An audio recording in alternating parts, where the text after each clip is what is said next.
Yeah. YouTube, what's up? We are freaking live up in this piece. This is Richie Martinez. I play drums for the band Arch Echo. And I just want to do a quick introduction. Obviously, all the guys are here. We're so stoked to have you all here. Oh, geez. 1 second here. I can hear myself, and that is very annoying. Anyway, so it is nice to have you guys here. Very quickly, I wanted to point some things out before I unmute everyone. Look at that. First stream, my brain's all screwed up. We added some links in the description where you guys can check out our Patreon and our merch booth where we have all of our merch, fun stuff going on there. The Patreon's cool because each of the guys in the band does a lesson. And so you get these private lessons essentially from us. We have a Discord that's been really fun. For those of you that want to get really adventurous and challenge Joe to some Smash Brothers, you're welcome to do that. So there are a lot of really fun things happening in the Patreon account, in addition to all the other, cool stuff. So we have some guests. We have some amazing guests here. I'm going to unmute you guys and just give yourself a little introduction. We'll begin with Aiden. Then we'll go on to Gerard and James. So let us know about yourself, what instrument you play, all the fun stuff. I'm going to ask to unmute you here. What's up, y'all? My name is Aiden Clark. I hail from Charlotte, North Carolina. I actually saw you guys on the tour with Periphery and Pliny, which was awesome. I play mostly guitar, but I dabble in a lot of other instruments and I write music too, primarily, progressive metal, stuff like Dream Theater. I would like to write stuff like you guys, but, that's kind of out of my skill range. But yeah, that's me. Sick. Cool. Welcome, man. Hello. Yeah, I'm glad you could see us. That's awesome. Gerard, you're welcome to say what's I'm up. very, very excited. Can you hear me, guys? Am I unmuted? Okay. We can hear you, Gerard. Yeah. I can. So It's good. my name's Gerard or Jared. I'm calling from Switzerland, but I'm actually from Sydney, Australia, and only moved over here a couple of years ago. I've seen you guys, Archeco, I think both times you've come to Switzerland. Once with Pliny and Mestis, and last year with was it Vola and Rendezvous Point. That's As you awesome. can see, yeah. I mainly play guitar as well. Studied composition, and I play keyboards very badly. Same. I definitely recognize you. Were you at the second Switzerland show? Yeah, because there was like, how many people were at that one? Like That was a small show. It's the a small first one? scene. Yeah. That was the That's smallest where we one on did that laundry. tour. Yeah. We got laundry though, and Yeah, I remember that was that. just a really nice venue. But yeah, that was a That's what you- cool one. Dude, Switzerland is awesome. Just It is. Yeah, that was great. Oh, it's gorgeous. Yeah. James, it's up to you. All right, I am James. I'm from North Carolina, and I saw Arch Echo back in February when they came to Charlotte, which was so cool. I'm so glad you guys did that, and it was awesome. I play mainly guitar, but I play some other stuff too. And like Aiden said, I play mostly progressive metal. Nice. So you Cool. know Aiden, Good to I'm meet you, man. guessing. Yeah, I know Aiden. Nice. Whoa! Oh, cool. What the frick? Uh-oh. What the frick? Uh-oh. Start a band. Insider trading. Actually, Insider trading. This is we're illegal. in band practice right now. Are you in the same room? You're in the same house, huh? Yes. Hey, plot Oh. twist. All the Arch Echo members are in my place right now. We're just in different rooms. Yeah, Oh, exactly. Yeah. He gets the nicest room. What's up, guys? How's everybody doing? Like, what have y'all been up to throughout this whole quarantine? Joe and Adam, Bentley, and I all live in Nashville, so we get to see each other every now and then. We don't get to see Rafowitz or H to the Izzo very often, and that's unfortunate. What's everybody been up to? Dude, I've been in Scotland for the last like over 2 months now. Wow. Or almost 2 months. Yeah. I have a fiance who is Scottish and from Scotland. As you can imagine, COVID has made the visa process very difficult. So we were like, shoot, we can't see each other, let alone get married. But luckily, they were still letting us American ball bags in. So, Okay. so I've been over here. I got my Axe effects, I got my Strandberg, I got myself. That's all So you need. Good. go. Yeah. Are you- Working on that accent a little. Cultivating. Great, Paul. Nice. Yeah. Oh yeah, Okay. big time. Have any good haggis lately? I've only had haggis like once or twice here. I had some black pudding though. It's basically a sausage casing filled with coagulated blood. That's pretty much you. That's pretty metal. It's pretty delicious. Yeah, we're all just sausage casings filled with blood on the inside. Yeah. Oh, I That love should you be a so t-shirt. Yeah, but I've just been over here and I've been working, doing my work at this beautiful makeup desk. It's been converted to The an art studio. station. Yeah. Yep. Nice. Are you guys all wearing Listen to pants? you boys. Who's not wearing pants right now? Stand up. Who's not wearing pants? I can't stand up You can't. You can't stand up. because I'm not wearing pants. It's just a whole bunch of. Yeah, that's great. I have a plate full of spaghetti that I've just dumped on myself to cover myself. It's a lot of effort, Absolute man. absurdity. You're a ridiculous human being. You ever dumped or cooked noodles on yourself? It feels amazing, dude. But right after cooking them to where they're like steaming and hot. Yeah. Definitely some burns going on. But they have NHS here, so Interesting. it's not like trying to get health care in America. Anyway, enough about me. Let's move on to somebody who has better things to say. Joe, what's up, Joe. dude? Oh, I've been here in Nashville. It's been fun. We've been half shut down for 6 months now. Yeah, that's kind of dumb. So Oh yeah. hanging out, been having fun at home, doing the music stuffs. How Yeah. how Some much playlists has Nashville recovered at this point from the tornado? Because that sort of just got like swept under the rug with the news. Yeah, when, the tornado happened, and then COVID happened. COVID happened got like the blown week over. after. Yeah. So, I feel like a lot of it is kind of recovered, and then like there's other parts of it that are just like destroyed and probably not coming back. But yeah, big double whammy for anyone involved with both of those. Oh my God, yeah. Yeah, nearby where I live, actually, there are significant amount of like homes and churches and stuff that are just destroyed. I'm talking about like 5 minutes away. I live on the street. I live on McGavick.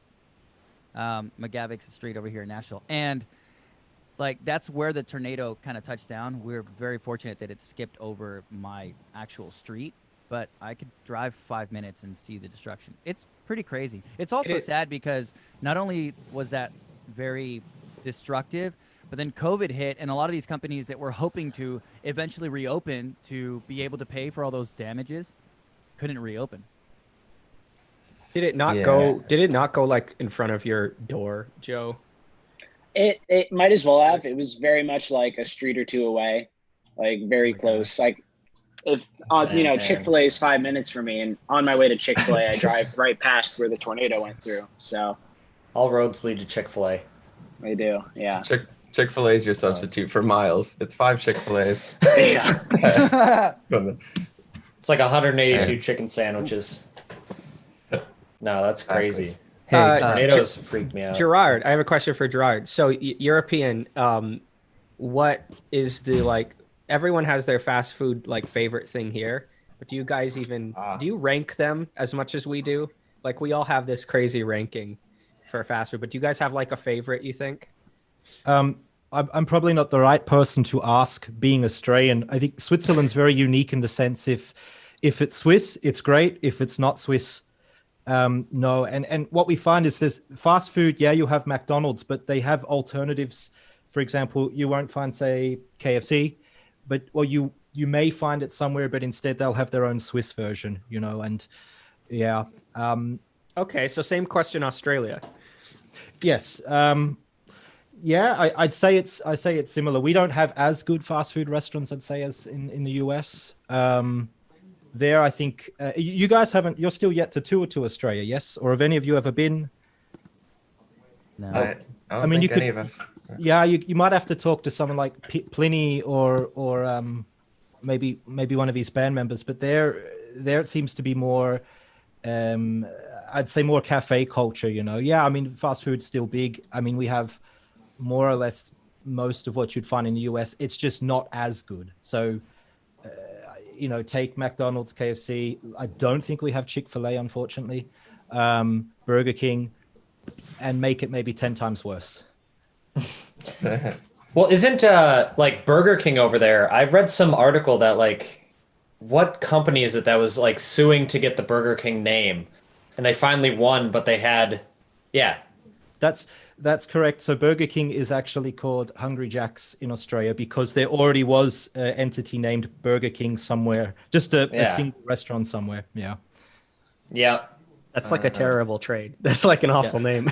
Yeah. Well, I think, yeah. Anything with King at the end of it, stay away from. It's generally a good indicator that it's poor quality. Yeah, like Burger Czar or something would be way better. Burgers are. Burger Chic. Yeah. Interesting little. Also, Daddy turned himself up a little bit, and that's my name from now on. Sorry, guys. So interesting little. You're uncomfortable? I'm sorry, bro. I'll come over later and make it less uncomfortable. So we'd like to publicly apologize. And anyway, we eat a lot of McDonald's on tour. Just a little like random fact about the band. As much as we would prefer to not eat a lot of McDonald's on tour, it just happens because that's always what's available. But in Europe, it's actually more pleasant than one would expect, especially if one is American. So it just happens that fast food is just like our life source on every tour, you know? It sucks. My cholesterol, I got my blood work done. And they're like, yeah, your cholesterol is like pretty high, man. So I definitely blame that on tour. Well, I had it done like a couple of years ago when it was high, and I had it done now and it's gone down like 3 points. But that means like 234 to like 232. So, you know. Definitely blame that on our Checo. So I'm gonna bill you guys for all of my future cardiac surgeries. You heard it here first. Yeah. Aiden and James, do you guys play your project live yet? Have you done any touring or shows and stuff?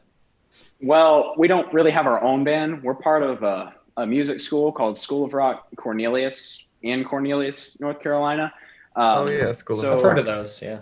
Yeah, so we occasionally play like a seasonal show. We'll have like, I don't know, like 20-ish songs that are ready to go. And then we have the house band, which is like, it's slightly different than the main band. The house band is something Aiden and I are in. And we play shows quite a bit, actually. And funny enough, we actually have one tonight. So that's going to be fun. Awesome. Oh. Is this your first one in like a long time, or have you been playing shows for a bit? Yeah, it's the first one in several months. We're playing it in some parking lot at a restaurant. That's what kind of music are you guys playing? Like, what are some examples of the set list? It's a lot of just classic rock, like Bon Jovi or I don't know, stuff like that. And then, but we are throwing in some stuff like Vola. We're playing Alien Shivers. Oh, that's gonna be cool. A good song.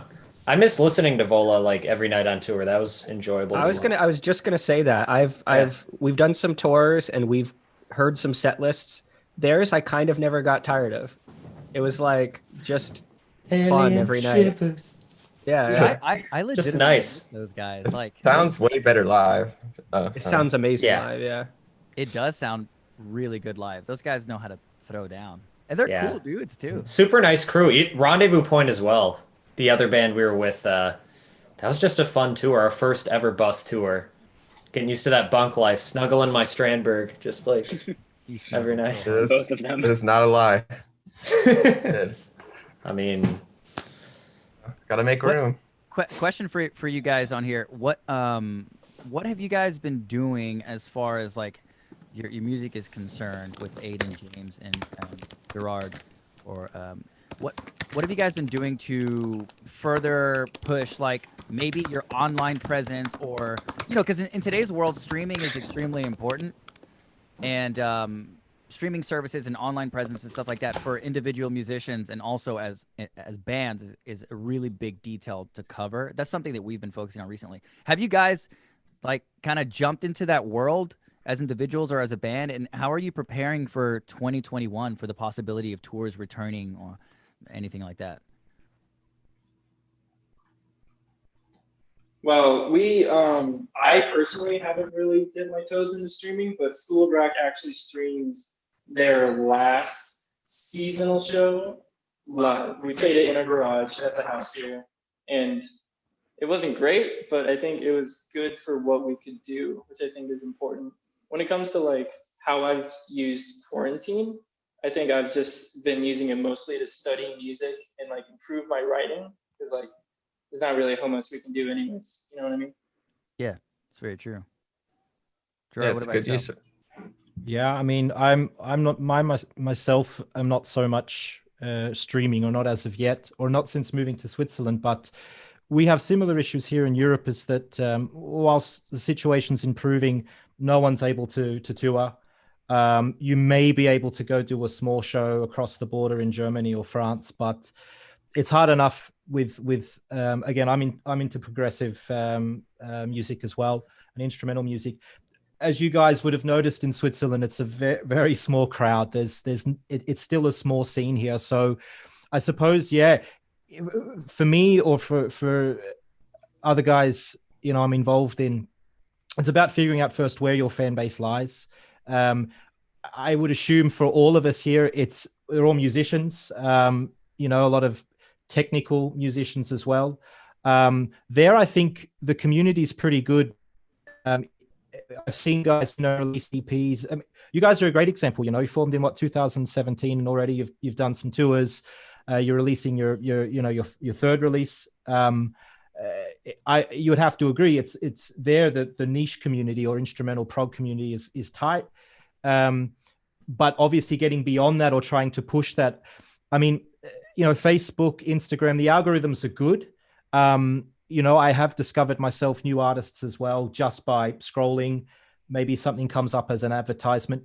I think you guys came up as a YouTube recommendation. I recognized Adam Rafowitz from the Strandberg competition. I think many 6 years ago or so. But it seems to work. But maybe you guys could talk about what sort of data is it that you guys are able to see, and what can you do with that data to improve your reach or to expand your fan base?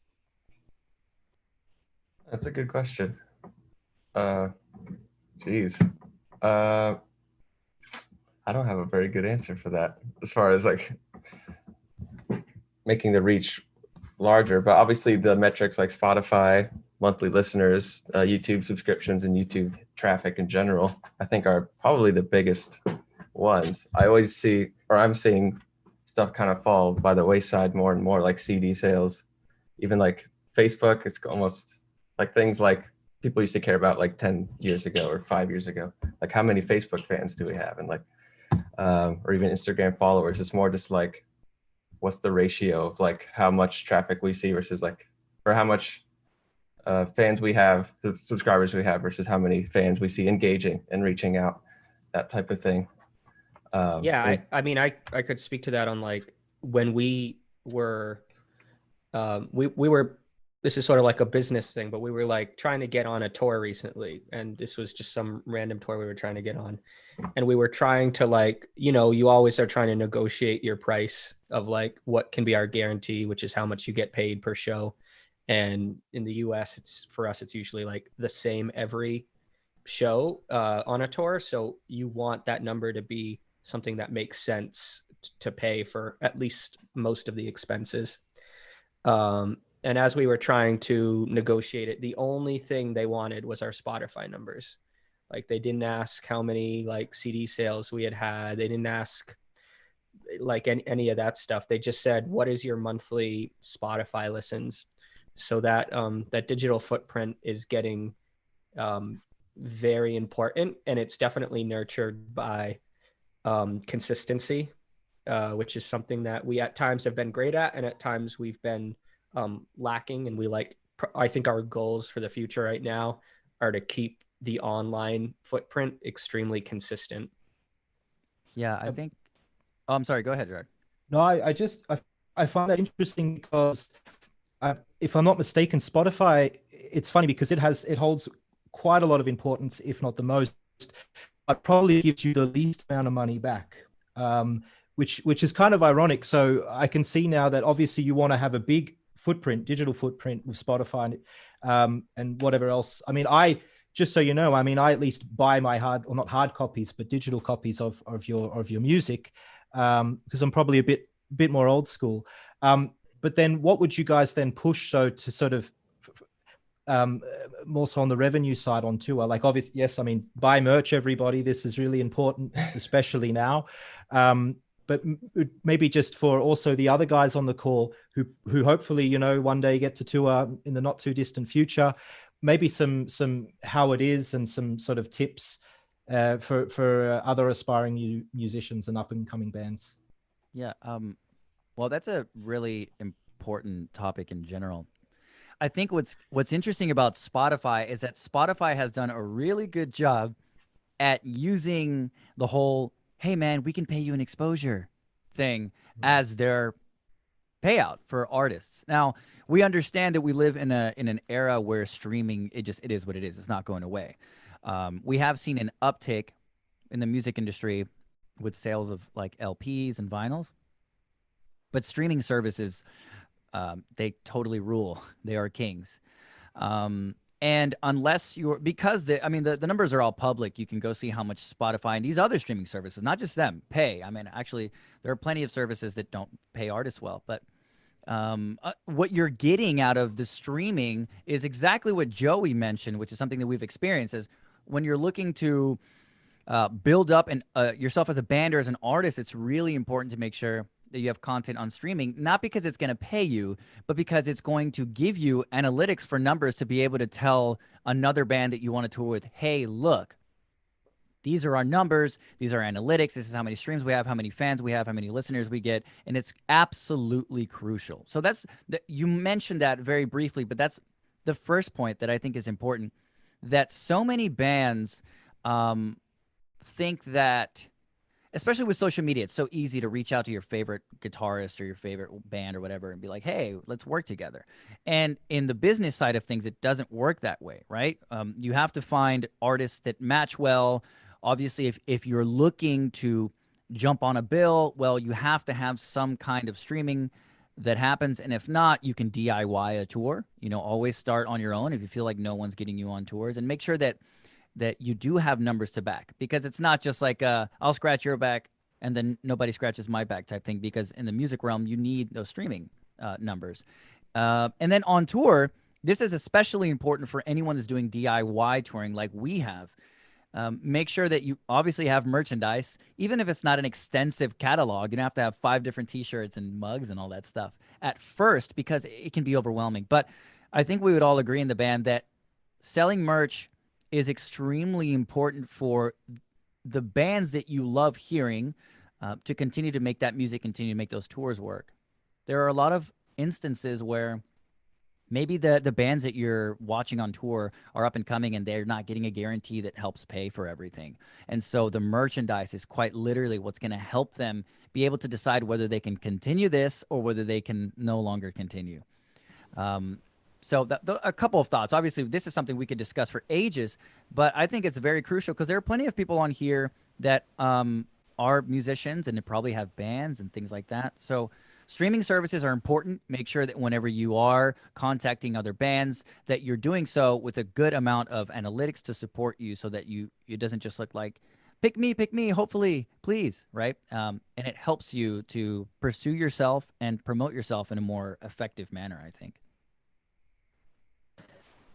Yeah, and going back to merch as well, it can't be understated how much merch sales help on tours. You know, like it's not an ancillary just amount of money.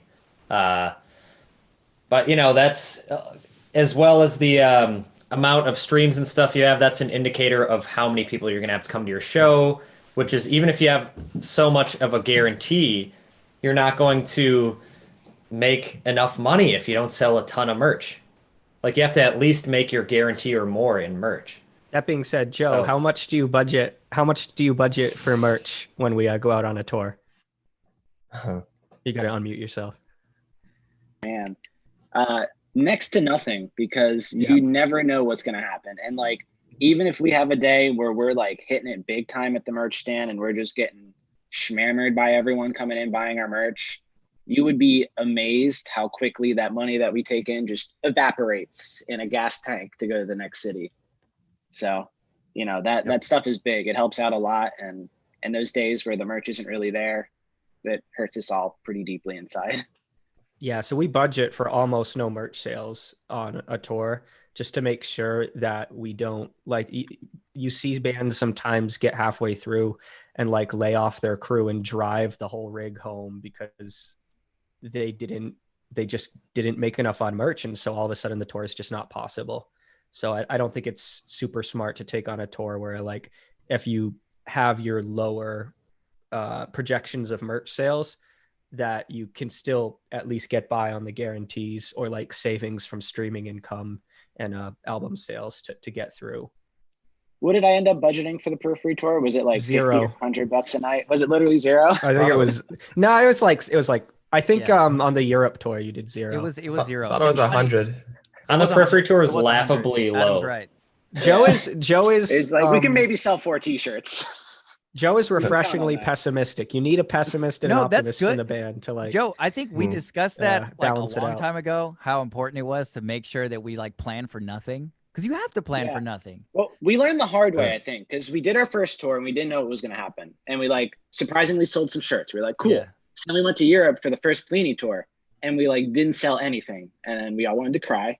So after that, I was just like, all right, we're not counting merch as budgeting anymore. You get like to be clear 2 on like t-shirts a why night. though, like why didn't we sell shirts? It was because that particular show or tour was like a guarantee thing. It's like the bands on that were expecting to make most of everything from guarantee, and so what they did is they put about 8 to 10 shows in France alone.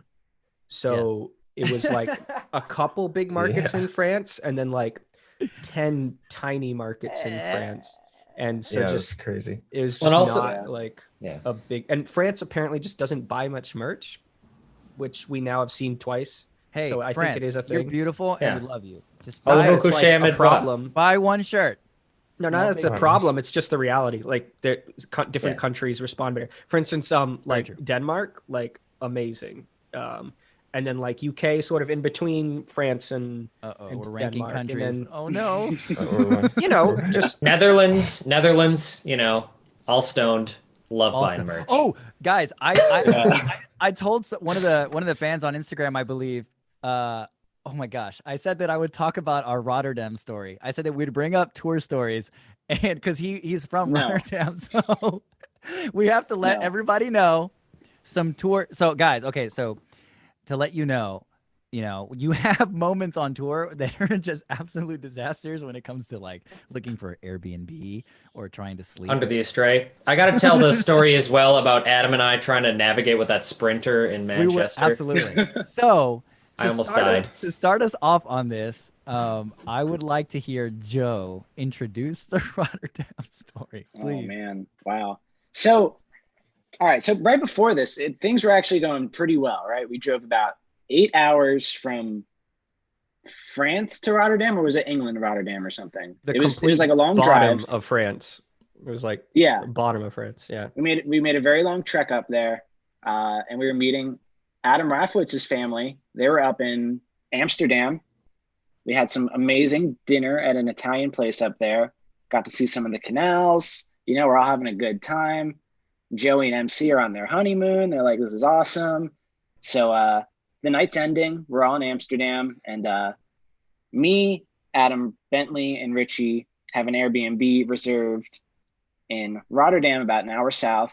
Joey's got a separate Airbnb somewhere else. And then Adam Rathwitz, who booked our Airbnb, is staying last minute, decides to stay with his parents. Happy to help.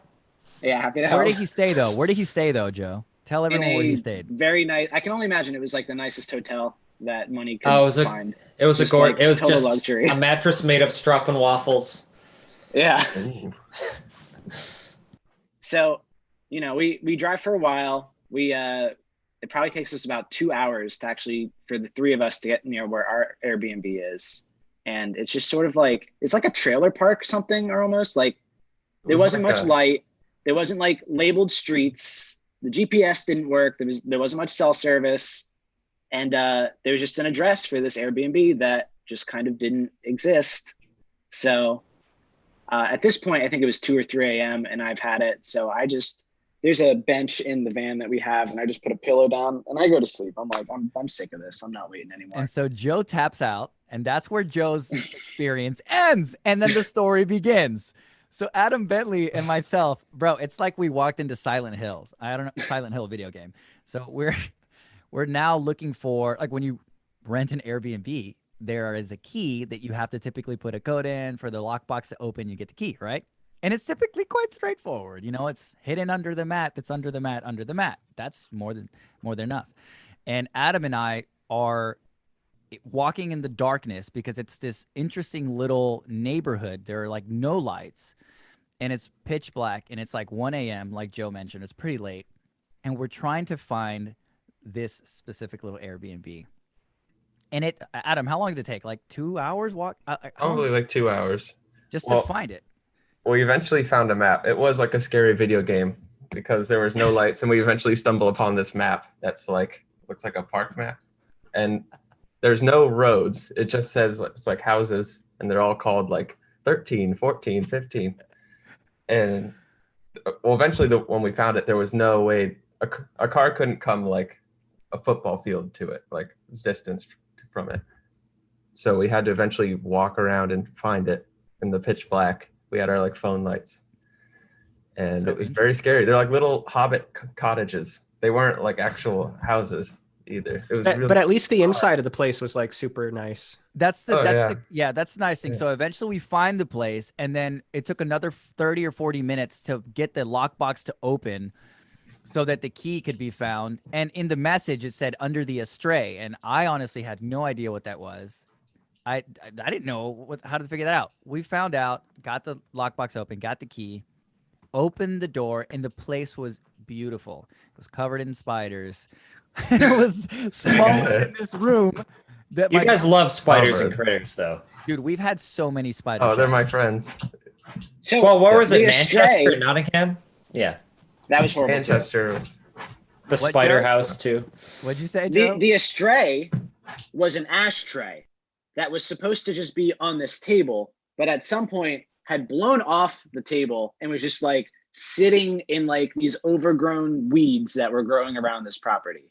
So that's where this was that we were looking for, the astray. And yeah, by the time we actually found it, everyone just came in the van like, Joe, we found it. And I was like, I don't care. I'm tired. I just want to keep sleeping. And honestly, somehow this Airbnb was literally worse than like me sleeping in a chair in the van because it reeked of marijuana. There was spiders everywhere. I opened the little coffee machine that they had, and there's just spiders in it. And then I you wanted still to drank die. that coffee, though. I did not drink that coffee. I don't remember what I did, but it wasn't that coffee. And then on top of it all, I was like, I'll just have a shower then. It'll be nice. And then had like 30 seconds of hot water, and then that was it for the entire shower. So also I wanted interesting to die bit. that night. Interesting bit. Whenever we have our worst Airbnbs, we play our best shows. Have you noticed that? I don't like that. We absolutely crushed. I think the worst Airbnb was definitely Bordeaux. Which one was that one? Wait, the one where we in the that It was in the wrong Bordeaux. Yeah, that was me. I booked an Airbnb in a city that was 400 miles away. Well, who would have known there are two Bordeaux Frances, to be fair. The terrible part was because on that tour I was on my like honeymoon technically with my wife because we'd just gotten married. So we went to our place, which was real. And then everyone slept in the van that night, and I wasn't. And so I felt like, oh, that was brutal. Well, and you were having a bad night anyway, because this venue was completely vegan in Bordeaux. Yeah. And Joey, like, That's you just get a bite before the show and you bring it to the green room, and they had to show up a sign up like no animal products, but it was like, we didn't realize that was a legitimate sign. I don't even think we saw it at the time. So you had some like sushi in the green room, and then they got pissed at you, Nah, and then you accidentally. So you just. That was yeah, that whole thing was frustrating because Our yeah, driver got obviously mugged. like Was that the same venue where our driver got mugged yeah, Neil got or That was a punched good or day, whatever? wasn't it? punched. He got punched in the face. Yeah, Neil, Yeah. you're awesome, and we miss your face. Our sweet Neil. He was like, he. Let's go, Neil. So can I give a quick overview of Adam B and I's story and how our sweet Oh, Neil please, saved us? please. All right, so Adam Bentley and I, the two Adams, were like, all right, we'll fly to Manchester, we'll pick up the Sprinter, and we'll drive to Paris, and then we'll have a rehearsal the next day. Blah blah blah. We'll play the show. Everything will be great. Everything will go perfectly. Very naive. So we didn't realize that the Sprinter we had booked, there was a miscommunication, and it was not an automatic transmission, it was manual. Now, I know to all you Europeans, that's like, well, yeah, you should know how to drive manual, you American stupid faces. But we are Americans, You tell them. all right? We have the gearbox do it for us. No, but we had never driven a manual in our life, so we go to this airport parking lot in Manchester, full of people dragging bags around. And it's like, all right, so you got to learn how to drive this manual Sprinter or find a driver for the next day for a month-long tour. We thought there was no hope of that. So we're like just trying to get it in first gear. We couldn't find reverse for like 20 minutes. I think it was the most stressed I've ever been in my entire life. It was a day-long panic attack. It was a day-long panic attack of just, Yeah. And then, we did have to get back to the Airbnb to get our stuff. So at one point I was like, all right, like we just got to try to do this. So we eventually, it's like, okay, it's terrifying. We'd not even gotten it in second gear, barely gotten in first gear. Now it's like we have to go on the road into a roundabout that's going the opposite direction we're used to in a vehicle that's giant, and we have barely the slightest idea how to even change gears. That Meanwhile, Joe yeah. and I are absolutely loving an off day in Paris. Yeah, There are having a great pictures time. of proof. We got, what do we get? We got getting macaroni. crepes Got and some macaroons. I was so frustrated with you guys, or whoever was calling us. I think it was Richie, was calling us like every hour, like, did you it's like, figure how out you to guys drive doing? it? You're going to figure out how to drive it, and you're going to drive it here to Paris. Well, and this is from Manchester to Like- Paris. It's like a No. 9.5 hour drive, and we had to make a stop in London downtown And to you had pick get up through the gear. tunnel. You had to We had to get through the tunnel to do that. channel, and I was like, even getting to the Airbnb for 10 minutes, I was like having a heart attack. I stalled in an intersection. People are honking at me. I'm like, yes, Yeah. I'm a freaking idiot. I'm an asshole. So, like, thank God, luckily, we managed. Well, and meanwhile, during this, I called Joey. I tell him the situation. And he's in Rome with MC. They're on their honeymoon. And he's like, oh, I'm at the flight desk, and we just found out our flight got canceled to Paris because of a strike. Yeah. Like, I'm essentially, sorry, man. Everyone, for whatever reason, was supposed to just get into Paris, and we were going to have a nice rehearsal that we booked in a spot. And then the van guys got there super late, and I got there super late. So we never had a rehearsal. We built our rack gear in our dressing room on the night Morning of the of. show. It was the day of. They were sound checking. I forgot we were They supposed were to have a sound checking rehearsal. for the show. It was terrifying. It was all They're like Remember how screwing bad they shit were? in. Well, you guys were trying to get adapters as well. You and Adam B, Joey. Yeah, we didn't know. You were like running around town. You went to some office building and like asked for adapters in English, and they're like, yeah, what? this, right? We didn't know that like you can buy this in any like grocery store. So we look up like electronic companies, and we find this like place that like apparently it's basically like Dunder Mifflin, but they like sell printers or something. So we like wind up in this like blue collar office, and we're like Walked into walking Dunder from Mifflin. office to office, like, do you have adapters? They're like, qua? like, please leave. It's probably some app startup And or something. it's all we wanted Yeah. was these things, which are like you can get those anywhere. Just so green. And Yeah. if you're gonna tour US for the first time and just kind of like fall down the stairs doing it, it's like you're gonna be okay. But Europe, like you got to do some research. Like You're We were just gonna, it's a miracle we didn't miss that first show. It's a miracle we made it. I thought we were going to miss it, or I thought Adam B and I were going to have to drive to Paris. And we were late. Which we had already lost a day. Yeah, we had already lost a day because Adam and I, we were trying to find a driver. We were running behind, trying to learn how to drive manual with no one teaching us. We were on YouTube. Yeah. Like, well, I mean, if it makes you guys feel any better, Joe and I had a lovely time. Yeah, that makes me feel so much better. Yeah, well, you guys can, enjoy your Astray. I'm glad you got your Astray, all right? Adam, I'm sorry you were wrapped up in that collateral damage. But Joe and Richie needed an Astray. So Aiden or James or Gerard, what's your worst gig story? Like your nightmare? Yeah, let's hear the it. gig almost didn't happen, something like that. I got a good one for this. So we were doing so each season that we do at School of Rock has themes, and the theme for this show was hard rock. And so it was one of the coolest ones we've ever done. We were doing stuff like Dream Theater. We were doing Symphony X. We were doing Circus Maximus. We were doing Astronoid. That was awesome.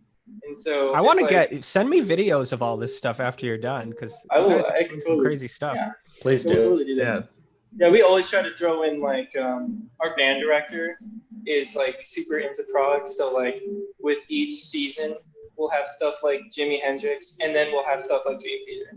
Just because we're all prog heads over here, so it's pretty fun. But basically, we had this drummer. We called him Serbo, and he's at the time he was the only drummer in the school who could do stuff like Dream Theater or Circus Maximus. 2 days before the show, he went missing, like full on missing. No one knew where he was, and then he was found the day before the show, but he still didn't show up. So there's that. Our lead vocalist, her name was Bella. She got sick the day before, so that's a main drummer out and a main vocal out, and then just a cherry on the piece of the cake, we had our keyboard, our main keyboard. Day of the show broke, and it was oh my god, how are we gonna do this? Especially when it's stuff when it's the super hard stuff. We persevered. We're musicians. We improvised through it all. But that's probably I think the amount that keyboards break in shows over in your studio here, it must be 5,000% more. Just keyboards just self-destruct on stage. It's the worst. All the time. There's always errors, the sustain pedal will randomly just not work before a show, stuff like that. I was at a Dream Theater show once, and Jordan's keyboard shut off. There's a liquid tension experiment once where every 5 keys became the same pitch. So it was C, C sharp, D, E flat. It's just all these computer things that would never happen. Kronos is, oh man, those things blue screen, PC computers. It's crazy. He has a ton of technology stuff, which is super cool. But then there's the problem that it's all prone to breaking. Yeah, man. What about you, Gerard? Any horror stories? Yeah, more or less. At every show, there's always something that goes wrong. I mean, I think, I was in a band many years ago, and it was our first ever show at a relatively prestigious bar, and there was a lot of other musicians there. And the day of the show, my only amp I had in Sydney blows up. So, oh dear. And we weren't even sure, I think, if all of the band members were going to make it. They did show up, and embarrassingly, I had to ask one of the other bands, is there any way I can borrow your amp or something? And the style of music we did as well was quite, there's probably more soft rock, prog, ambient. And my job in that band was to not sing and to also more or less provide textures and, not more synths and things of that sort. And then my pedal board, massive pedal board, doesn't work, and it's you're on in 5 minutes. I think they shortened the sound check, and so I can only imagine it would have sounded horrible where I was supposed to be playing maybe, synth leads or pads or with more or less heavy overdriven, Marshall JCM 900 tones. That, and I'd also recommend alcohol is not a good. It's not something I can have. Not even one beer before a show. I can remember in the same band, I thought one beer can't hurt. We weren't on till late, and I think I forgot most of the lyrics. So, yeah, That's crazy. So guys, we've reached the last quarter of the hour.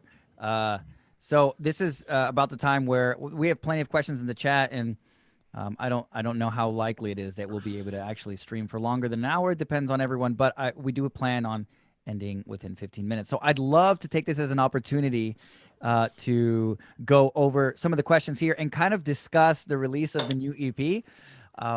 Yes, we have a new EP coming out. For those of you that don't know, we've been blasting it on socials just because, you know, we can do that and it's fun.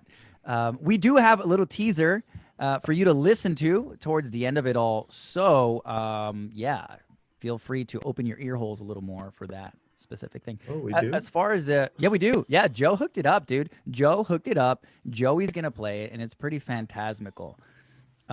Really quickly, what do you guys, Arch Echo dudes, most excited for? Which of the tracks? How many do we have, actually? Can we say that? I'll let you guys decide. Well, I've been telling everyone it's 20, 21 minutes of music, right? Mm-hmm. And that's spread over. It's one song. It's spread over one song. It's spread over. I mean, people would be really happy about that. But no, this one will be 4 songs, and the first 3 are more normal length, and then the last one's like a little bit longer. And I don't know, it changes from day to day. I think everyone sort of has had this second kind of revival of appreciation for the third track, which no one will hear until like right when it comes out, because we're not going to like release that ahead of time. But that third track is just sounding good these days whenever I listen back. So got some mojo to it. Yeah, I'm excited about that one.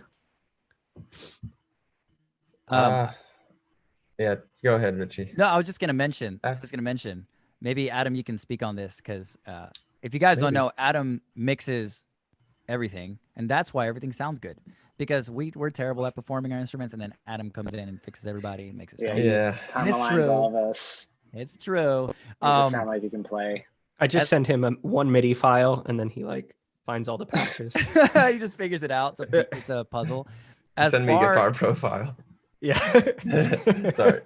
As far as the writing process is concerned, people are very curious about this.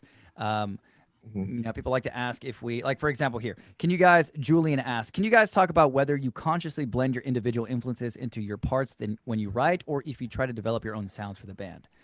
I'd like to start by saying, because we are all so individually influenced by other sources, and because we've all developed our sounds as musicians, when we come together as a band, it allows us to we don't want to have to think of what can we do that's new. We just act on our impulses as we are musicians. And so the band then becomes this sound that, you know, is unique to us, at least I believe. What do you guys think? As far as even with the second, or with the next release, the EP, how have you guys figured that? I just try to feel new things. You want to finish a song that makes you like, I've been excited about any song we've ever done, pretty much. I think that's sort of, because that's the bar we set, is a demo or a song isn't ready to go out to people until you're like super stoked on it.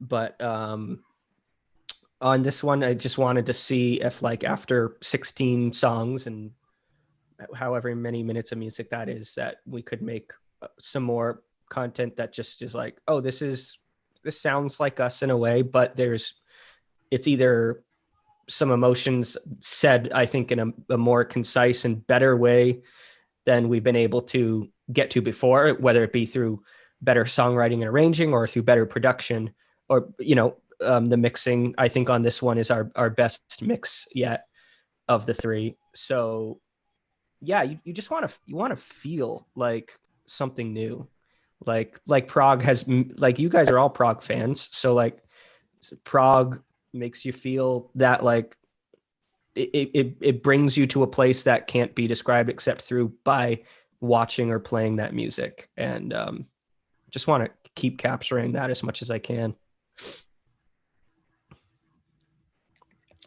No, it's definitely accurate. It's less of a technical sort of process to, at least for, I can't like read everyone's minds in the band, but there is like this ultimate goal of making something that we just feel good about and not really digging into the weeds of like, oh, well, this is cool because of 11/16, or this is cool because of, some reason beyond the big picture like that.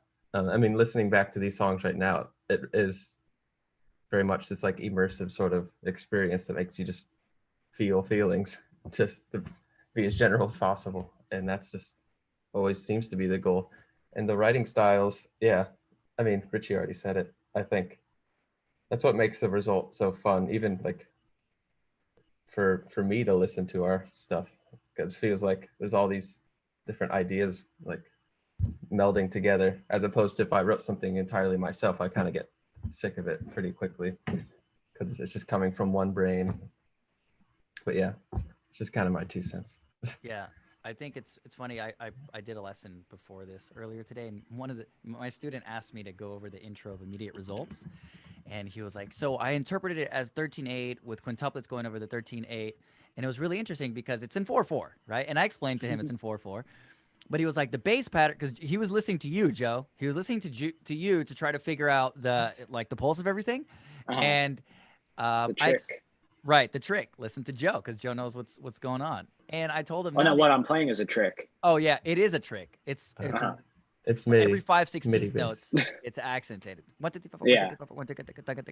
And I just explained that to him. But like Adam said, we don't think to write. Well, sometimes we think to write something in 15/16, but that's just like a small piece of the puzzle. The rest has to be felt. And Arch Echo does have emotion. Okay, all right, we do write with emotion. And so we love to feel and love to have emotion in our notes. And that's how we go about expressing emotion in our own notes and whatever. So, Joe, you're next. Talk, because the coffee's hitting me and you clearly can tell. The coffee. What about, so yeah, I mean, it's just a good blend of styles that we get. I think, you sort of just get everyone's attitude coming in from their instrument, and it comes together and makes this thing that is Arch Echo. And then you mute the bass and it's done. Yeah, exactly. Love you, Joe. Bounce straight to trash. It's a beautiful thing. Yeah, there's a bounce to trash option. We do have so poop.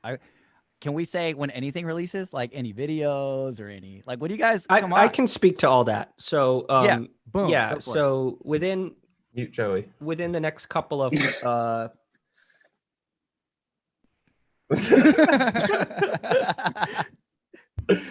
within the next couple of months, like everything's happening, like the hype train, the whatever single thing that we've always done, and the release itself within the next by the end of the year, all this I'm hoping to make, because it's a shorter thing, to make pretty much some sort of production playthroughs, whether it's a playthrough or a music video for like every song on it.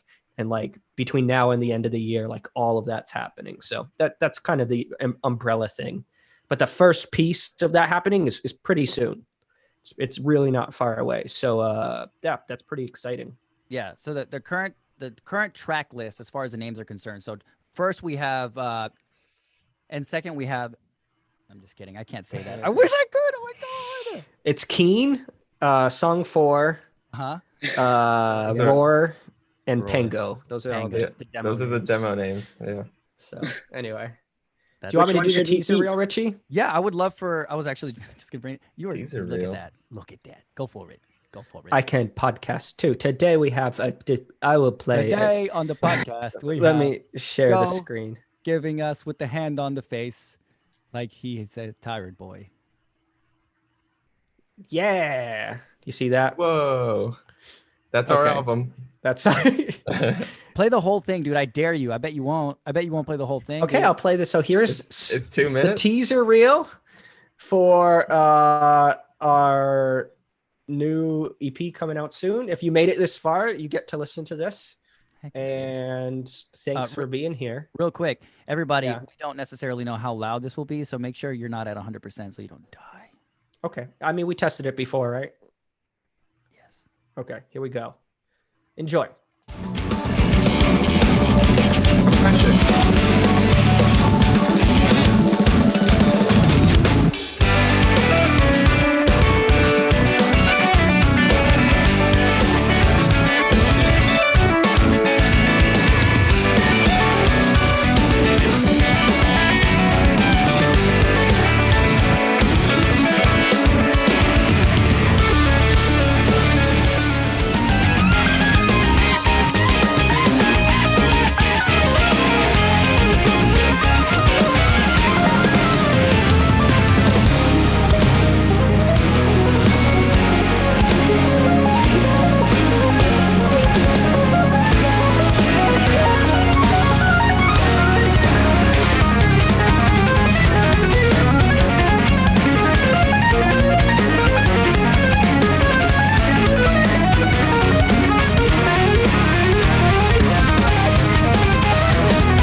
Yeah, that's that. I liked that thing that am I muted? No, I liked that edit you made, Joe, because I think it really hides a lot of, there's those songs. It saves some surprises. Yeah. Yeah, it goes there's Gives so you many a other taste. things that are just around the corner that I want to be hearing, especially on that Ah. third song. The riff right after that is like definitely my favorite part of the EP. So Yeah. Can't give away the best parts yet.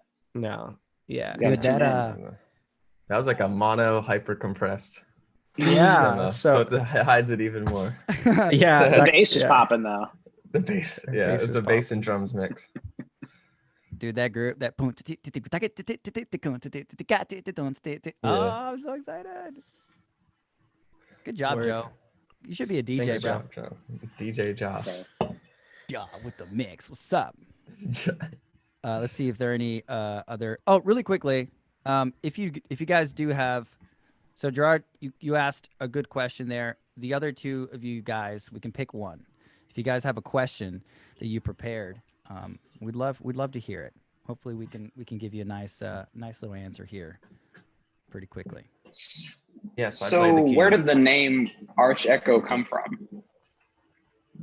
I'm not. I'm so bad at that answer. Random band generator. Yeah, we were really just bad at coming up with names for about 3 months in the inception of the band. There were a few different names that this band had. One of them was Earthshine, the name of our first ever song. Another one was Hip, not really related to Hip Dipper. It just thought that word sounded cool until it didn't sound cool at all 24 hours later. And then we just at that point we sort of started falling apart in these like very long Skype meetings, and we have like this document that's like 4 pages long, and we can all edit it, and it slowly started becoming just more joke names than serious names. So it was actually kind of scarring and not fun after a while. And so Arch Echo was, I hate to say it, but it's sort of like the one we hated least. But after the faith you got to have with making a band name that is a little bit more not bland, but like you could interpret it in multiple ways, is that over time your music is going to become the meaning of that word. Like when you hear Arch Echo now, you think of our music. So but whenever anyone asks what it means, I usually say that like we have a bunch of influences, whether it's in prog or like genres way outside of prog, and we're sort of echoing as many of those as like we can, just like the feelings that those genres and songs brought us throughout our lives, and then we ball it all up and like it's this one big, or like the best echo of those things that are the influences of our lives. So that's sort of how I look at it, and that's kind of why I really don't hate it at all. I think it works fine, and it lends itself to kind of like a bright and not like dark sound, which we certainly don't yet have any material that trends too dark and dismal, except I want to get more into that for sure at some point. That's Adam's job right there for us. And the arch part in Arch Echo Right. has to do with the arch or the lack thereof in your foot. So, because we have flat feet. We have We- flipper feet. I don't have flat feet. You speak for yourself, young You have man. flipper feet, dude. I don't have flipper feet. I'm barefoot. I will show you my foot. You want me to show my foot? They got to pay extra for that, Richie. Oh, Oh yeah. Isn't there an app for? Hey, so There is. you guys are freaks. One of our band members quit the band. Clearly, his name is Adam Rafwitz. You heard it here Yeah, what first. happened? You heard it here first, yeah. That's a clickbait title. You guys want to see the? Adam quits the band. Do you guys want to see the text thread to see why he fell off of the chat? I can't tell you. I can't show you. That's messed up. No, his Something to internet do just with went out. He's in profanity. Scotland. No, there's no profanity. We're good boys. There's profanity on there. I've always wanted to do that in a live stream. Well, thank you guys for joining the stream. It was an absolute pleasure to have you all here. I do want to mention one more time, check out the merch booth. It's extremely important for us to survive, to create more music with your support. We also have an awesome Patreon where we do private lessons. You can play Smash Brothers with Joe. I always mention it, and you're not going to win because he's pretty sick. You can play Minesweeper with Joey. And it's just overall, it's a great, great time. So thank you guys for all the support and love. Look out for the new EP. It's going to be absolutely ridiculous. And hopefully we can do this again very soon. Right? I agree. Yeah, let us know in the comments if you enjoyed this. Yeah. Thanks for being here, guys. It was great to get to know you. Thanks for coming out to the shows because that's something you all have in common. And best of luck with all your future music stuff. Yeah, absolutely. Rockin'. Thanks Good luck for with your hanging show, with the guys. boys. Yeah, absolutely. Let's have a really awkward 7 seconds where we just stare and hope that the stream ends. And you kind of hope that the stream ends. Oh, it's like the Is news, it off yet? local news, Yeah. satellite feed. Is it off yet? Yeah. I'm actually going to forget to end the stream, and it's going to be problematic because you guys are going to say something that you shouldn't say about your feet or something. I don't know. So. That are feet? Sure. Okay, the